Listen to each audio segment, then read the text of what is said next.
fun, guys? Are you having fun so far? Yes? Oh, yes! Kitang-kita ko po sa inyo na talagang buhay na buhay ang lahat. At masayang masaya. Let's move on to our next game. Bible drama. Ayan na. Kung may primetime bida, bida kapamilya, meron tayong mga bida kapatid. Ayan. So, mayroon tayong Bible drama.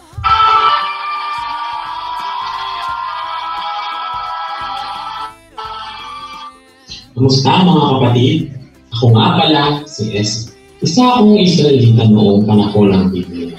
Tsaka naman na maraming aral tayong matututunan sa Biblia. Dahil ang kayakda nito ay ang Diyos na buhay, si Jehovah mismo. Dalihan mo, pakisuyo. Bigyan mo ng makulang nilagan na yan dahil gutom na ako. Ibenta mo muna sa akin ang iyong karapatan ng pagkapangalan.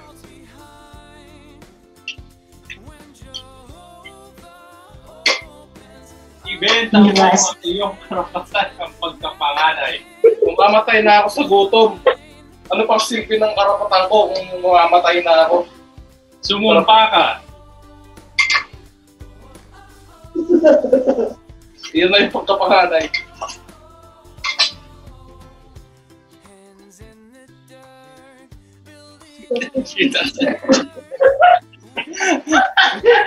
That's it. Thank you. Ang galing. Ang galing.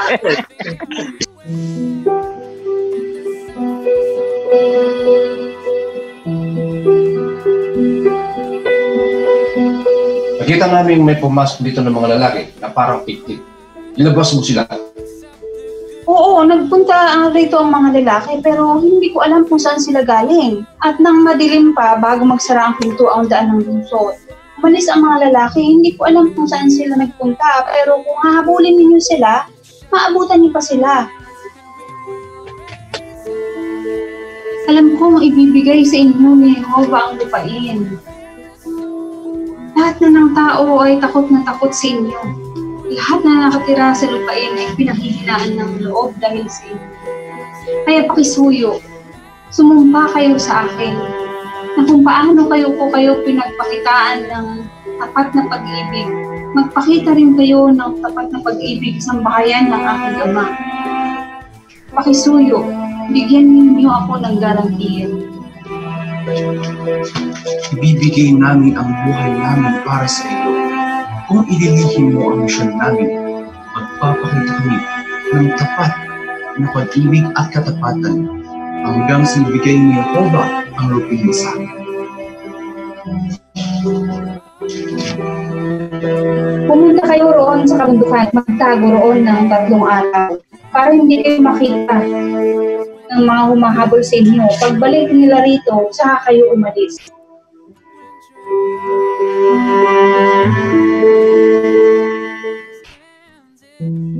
Grabe, ang galing naman naman. Ang galing naman ng Domingo Mami. Para tayo ganunood ng broadcasting dito ah. Walang nakakaligid sa akin sa bahay na ito. At wala siya nagkait sa akin maliban sa iyo. Dahil asawa ka niya. Kaya paano ko magagawa ang napakasang bagay na ito?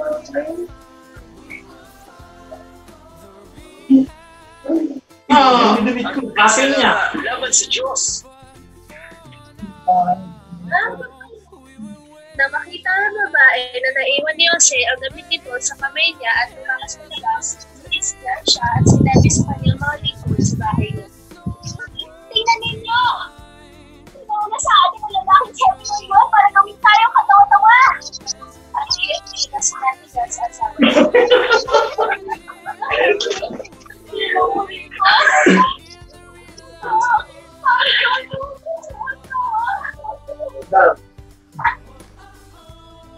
Kaya umuwi si Ahab na malungkot at samahan ko dahil sa sinabing ito ni Nabot na Jezreelita. Hindi ko ibibigay sa iyo ang pag-aaring inana ng mga ninuno ko. Tumigas sa kama niya, nakatalikod sa mga tao at ayaw niyang kumain. Lumapit sa kanya ang asawa niyang si Jezebel at nagtanong nagtanong, bakit napakalungkot mo at ayaw mong kumain? Sinabi niya kay Jezebel, sinabi ko kasi kay Nabot na Jezreelita, ipagpili mo sa akin ang ubasan mo. O kung gusto mo, papalitan ko iyon ng ibang ubasan. Pero sinabi niya, hindi ko ibibigay sa iyo ang ubasan. Sinabi sa kanya ng asawa niyang si Jezebel, hindi ba ikaw ang hari ngayon sa Israel? Bumangon ka, kumain ka, at maging masaya ka. Ibibigay ko sa iyo ang ubasan ni Nabot na Jezreelita.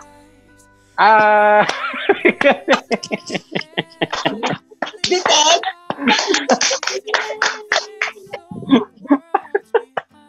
Pagdating ng ikatlong araw, isinuot ni Esther ang nabitiyang pangina at tumayo siya sa looban ng palasyo, nakatapat ng bahay ng hari. Nakaupo noon ang hari sa kanyang trono sa palasyo na nakaharap sa pasukan. Nang makita ng hari si Rina Esther na nakatayo sa looban, natuwa ang hari at inuunat niya ang kanyang kamay hawak ang gintong sityo. Kaya lumapit si Esther at inawakan ang dulo ng sityo. Tinanong siya ng hari, ano ang sadya mo, Rina Esther? Ano ang gusto mo? Kahit kalahati ng kaharian ko, ibibigay ko sa iyo. Sumagot si Esther, may inihanda po kong salo-salo para sa inyo. Kung papayag po ang hari, magpunta sana kayo ngayon sa handaan kasama sa Haman. Kaya sinabi ng hari sa mga tagapaglingkod niya, sabihin ninyo kay Haman na pumunta agad dito, gaya ng hiniling ni Esther. Kaya ang hari at si Haman ay pumunta sa salusalong inihanda ni Esther.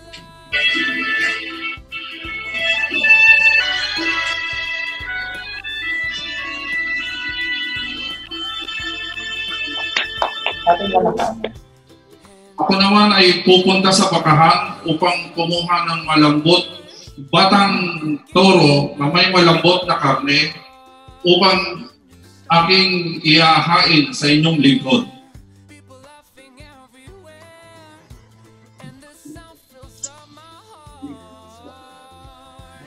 Narito ang gatas at tinapay na may mantikilya.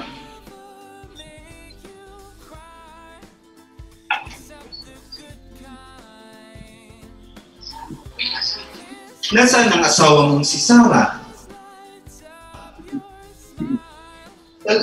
Talaga kayang, at sinasabi niya, talaga kayang magkakaanak siya ng isang lalaki? Parang hindi siya nagtitiwala kay Jehovah. Babalik ako sa inyo sa ganitong panahon sa susunod na taon.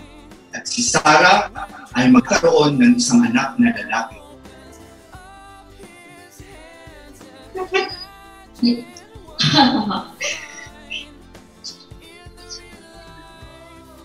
Hindi ako tumatawa. Tumatawa ka, Sarah. Narinig kita. Hindi po. Kasama niya, nakasama ng mga manggagapas. Tulo ko! Sakit tulo ko! Ama ko!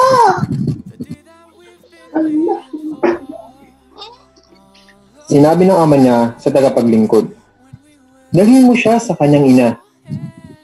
Kaya binuhat niya ang bata at dinala ito sa kanyang ina.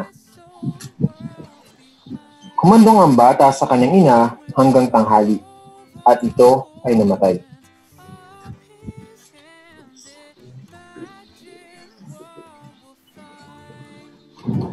Sinabi ng ina ng bata, Isinusumpa ko, kung paanong buhay si Jehovah at kung paanong buhay ka, hindi ako aalis nang hindi ka kasama. Kaya sumama siya sa babae. Nauna si Gehazi sa kanila at ipinatong niya ang tungkod sa mukha ng bata. Pero wala itong imik at walang reaksyon. Bumalik siya at isinulubong si Eliseo at sinabi rito, Gigising ng bata.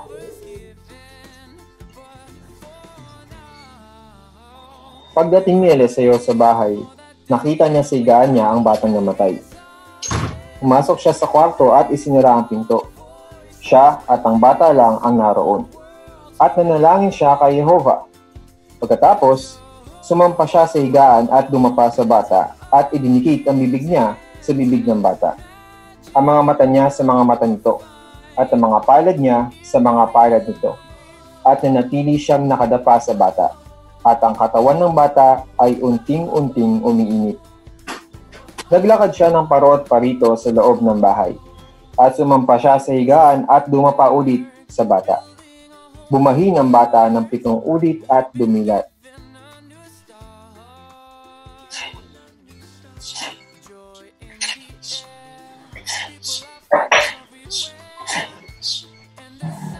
Gehasi!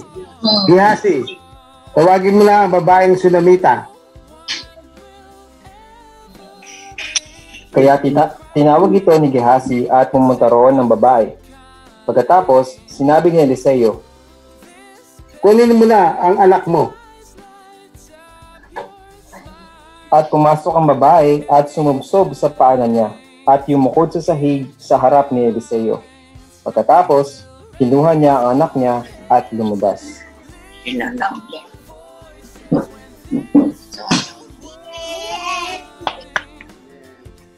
Hey!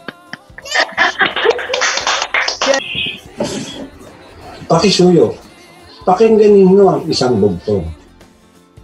Kung sa loob ng 7 araw ng handaan ay malulutas ninyo ito at masasabi ninyo sa akin ang sagot, bibigyan ko kayo ng 30 damit na lino at 30 iba pang magagandang damit. Pero kung hindi ninyo masasabi ang sagot, kayo ang magbibigay sa akin ng 30 damit na lino at 30 iba pang magagandang damit. Sige, sabihin mo ang bugtong mo. Gusto namin marinig. Mula sa kumakain ay may lumabas na pagkain.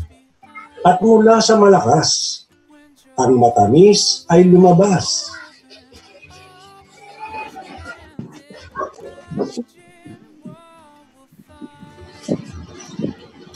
Linlangin mo ang asawa mo para sabihin niya ang sagot sa bugtong. Kung hindi, susunugin ka namin at ang sambahayan ng iyong ama. Inimbitahan ba ninyo kami rito para kunin ang mga pag-aari namin?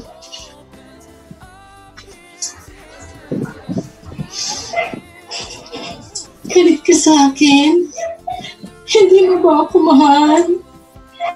Nagbigay ka ng bugtong sa mga kababayan ko pero hindi mo naman sinabi sa akin ang sagot. Aba, sa sarili ko ang ama at ina, hindi ko iyon sinasabi. Dapat ko bang sabihin iyon sa iyo?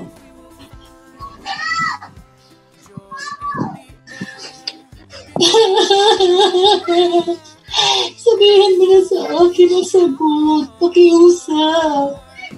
Tumahan ka sa pag-iyak at sasabihin ko na sa iyo ang sagot. Video. Nakuha mo na ba ang sagot sa iyong asawa? Oo, ito ang sinabi niyang sagot. Siya. Samson, alam na namin ang sagot sa iyong bugtong. Ano ang mas matamis kaysa sa pulupukyutan? At ano ang mas malakas kaysa sa leon? Kung hindi niyo pinang-araro ang aking batang baka, hindi ninyo malulutas ang bugtong ko. Pinalakas siya ng Espiritu ni Jehova at bumaba siya sa Askelyon. At nagpabagsak siya ng 30 lalaki sa kanila. Kinuha niya ang damit nila at ibinigay ang mga ito sa mga nakasagot ng bugtong. At galit na galit siyang bumalik sa bahay ng kanyang ama. mga Kaldeo ay bumuo ng 3 pangkat at sumalakay. At kinuha nila ang mga kamelyo at pinatay ang mga tagapaglingkod gamit ang espada. Ako lang ang nakatakas para magsabi sa iyo. Kumakain at umiinom ng alak ang mga anak mong lalaki at babae sa bahay na panganay nilang kapatid. Nang biglang kumampas sa bahay, malakas na hangin mula sa ilang. Kumuho ito at nabagsakan ng mga anak mo kaya namatay sila. Ako lang ang nakatakas para magsabi sa iyo. Hubad akong lumabas sa sinapupunan ng aking ina at hubad akong babalik. Si Jehovah ang nagbigay at si Jehovah ang nag-alis. Patuloy nawang purihin ang pangalan ni Jehovah. Nananatili ka pa rin bang tapat? Sumpain mo ang Diyos para mamatay ka na. Para kang babaeng mangmang kung magsalita. Mabuti lang ba ang tatanggapin natin mula sa tunay na Diyos at hindi ang masama?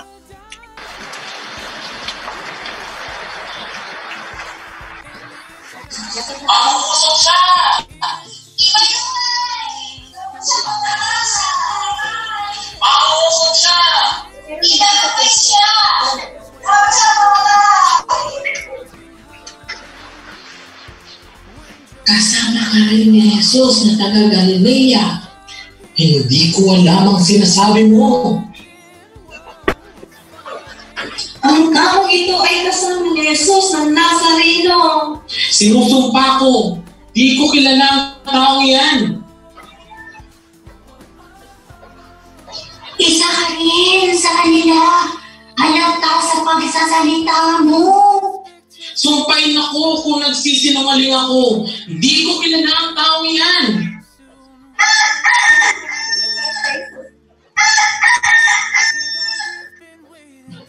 Bago dumilaw ang tanda, itatatuwa mo ako ng